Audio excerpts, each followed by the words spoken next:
कटवायचे हां या चालू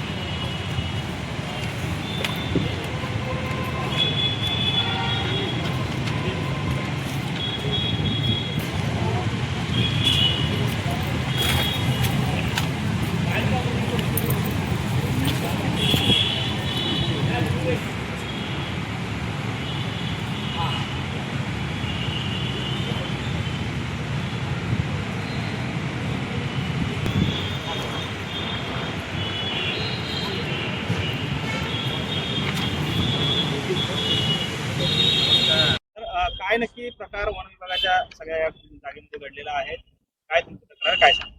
महाराष्ट्रामध्ये सर्वात जास्त भ्रष्टाचार हा वन विभागामध्ये होतो.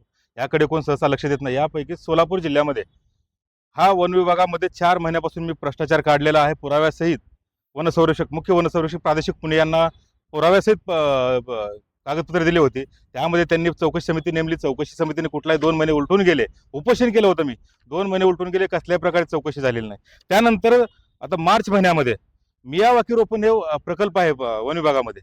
या मियावाकी रोपणमध्ये प्रस्ताव म्हणजे उपवनसंरक्षक सोलापूर यांनी 17 मार्च 2016 रोजी शासनाला हे केला, पाठवला की त्यामध्ये त्यांनी 3,69,00,000 रुपयाचं कामासाठी मंजुरी मागितली.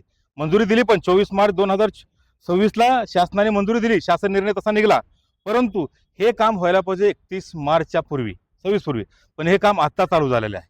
म्हणजे यामध्ये काय केले त्यांनी की बॅकडेटेड जुलै महिन्यामध्ये प्रशासकीय कामांना मंजुरी टाकण्यात आलेली आहेत, बॅकडेटेड. आणि याच्या हा एक 3,69,00,000 रुपयाचं काम आहे. यामध्ये 10 लाखाच्या वरती जर काम असेल तर याची ई निविदा व्हायला पाहिजे, ई टेंडर व्हायला पाहिजे, पण कसल्याही प्रकारचं ई टेंडर केलेलं नाही.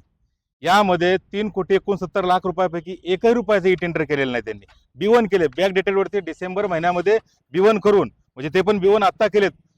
सुट्टी असतानाही ऑफिस रात्रभर चालू ठेवून ते बॅकडेटेडवरती B1 केले आणि त्याच्यावरतीच ही मंजुरी घेण्यात आलेली आहे.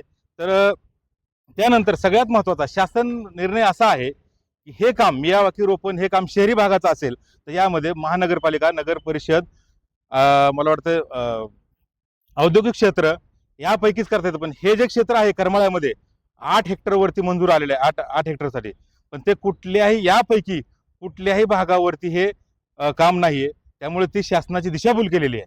आमचं शासनाला आणि पालकमंत्री महोदयांना असं म्हणणं आहे की तात्काळ यावरती लक्ष घालून कायदेशीर कारवाई करून जे अधिकारी यामध्ये भ्रष्ट अधिकारी आहे यांच्यावरती कायदेशीर कारवाई करण्यात यावी.